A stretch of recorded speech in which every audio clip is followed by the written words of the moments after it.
welcome to a new video. I hope you're having an amazing day, and in this video I painted roses with a wet on wet technique.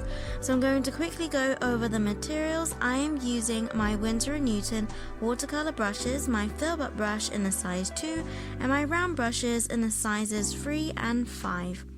My Montmartre watercolor set and my Canson 300 GSM mixed media sketchbook.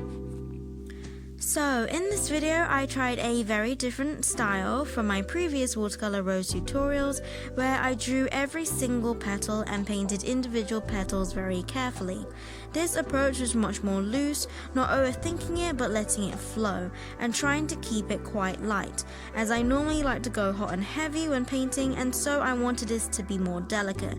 So I had more water on my brush so that the pigment was more dilute, and using the paint on my brush to paint individual petals, giving its general shape but not being too precious with it. With some petals, while it was still wet, I would add a drop of more paint or lightly add more paint to the edge of the petal. This wet on wet technique makes it more softer looking, letting it do the blending for me, and I'm just guiding the water and the pigment. This is different from the dry on dry, where I would add details or pigments when it was dry, which makes the painting more saturated and perhaps more textured. So I painted the petals smaller at the center where they are more tightly wrapped and will also be much darker, and slowly making my way around the center where the petals are lighter and larger, and looking at my reference photo to guide me, but not being too exact with the shape of every single petal, but to give the shape of the rose as a whole and the angle that it is at. Also, when painting the petals, I left some of the page showing for the highlights. I suggest that you make sure that you swatch the color that you want to use for the roses before painting, as this is a simple painting, which means that there are less elements and are more obvious that your mistakes will be, which you will see me struggle with later. So it's best that you make sure that you like as much of it as you can. I added more pigment to the center of the rose, so you can do this with a wet on wet technique by wetting the surface of your petal or where you are okay with the paint flowing to, and then adding the paint. Or you can do this with a dry on dry technique, which I did, which makes it much more harsher and the strokes are more evident, but it's up to you on how you want your rose to look. And it's the same process with the rest of the roses. At this stage, I was more comfortable with this style of painting and joining several petals as one shape, adding more pigment with a wet on wet technique. If you're painting smaller flowers, it makes it easier to combine petals together to give it a different form in contrast to a larger flower. I really liked how my smaller flower petals blended into each other, and so I added more paint to my larger rose, but I did it at the underside of the petals where it is the darkest and not simply everywhere, as I still wanted to keep the suggestive highlights in between the petals. And then I added more pigment to the darkest parts of my smaller roses.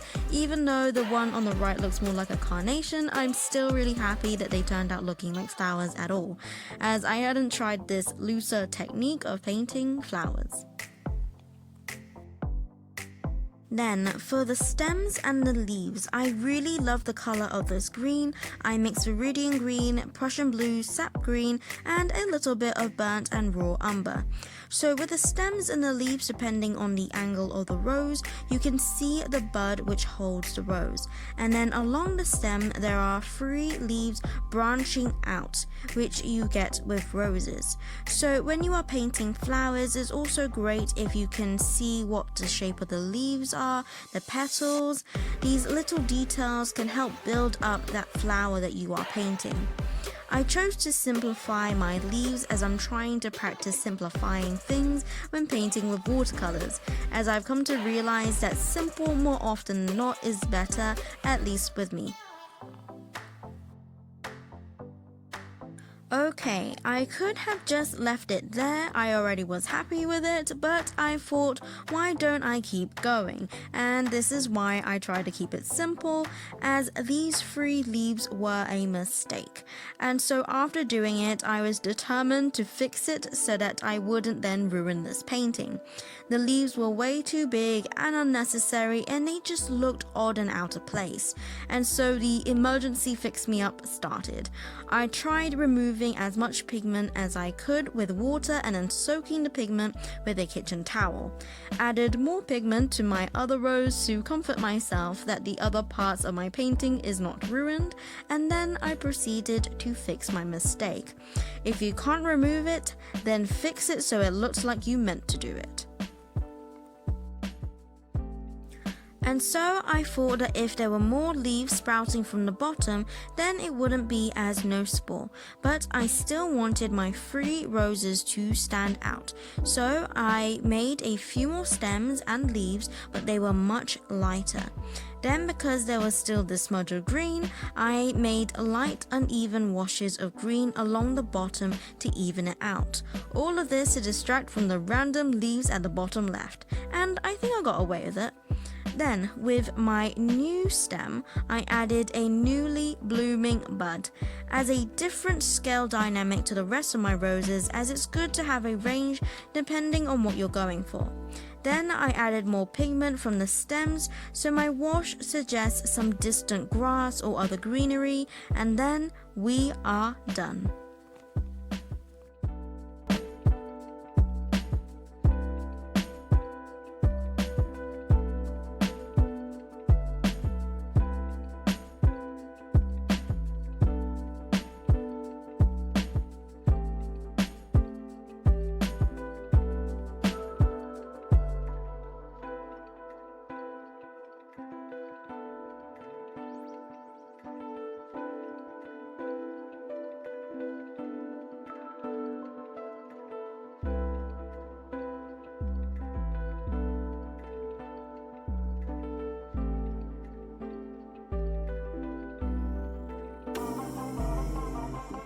I hope you enjoyed this video and how fixing a mistake can then allow you to think creatively on how to add to your painting and not to freak out. It's okay.